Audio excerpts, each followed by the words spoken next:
అసలు నువ్వు అవతలి వాళ్ళకి ఎందుకంత చులకనైపోతున్నావో తెలుసా? నీకు ఎవరు ఎందుకు వాల్యూ ఇవ్వట్లేదో తెలుసా? ఎందుకంటే నువ్వు ఎప్పుడు వాళ్ళకి అందుబాటులో ఉంటున్నావు కాబట్టి. వాళ్ళొక్క మెసేజ్ చేయగానే నీ పనులన్నీ పక్కన పెట్టేసి సెకండ్‌లో రిప్లై ఇస్తావు. వాళ్ళకి చిన్న కష్టం వస్తే అడక్కముందే పరిగెత్తుకుంటూ వెళ్లి సాయం చేస్తావు.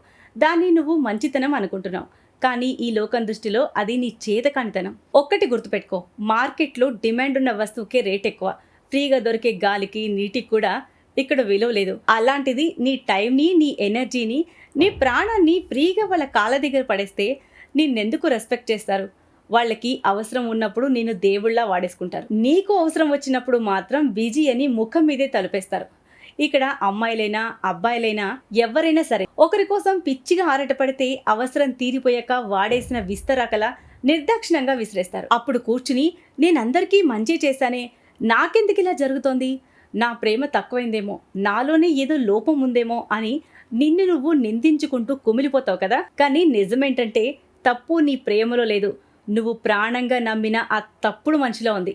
వాళ్ళు ఆడే పచ్చి అబద్ధాలు, చేసే మోసాలు కళ్లకు కనిపిస్తున్నా సరే భరిస్తున్నావు చూసావా? నువ్వు అంత భరిస్తున్నా కూడా తిరిగి నిన్నే తప్పుపడుతూ మానసికంగా టార్చర్ చేసే అత్యంత తెలివైన డేంజరస్ మనుషులు వాళ్ళు.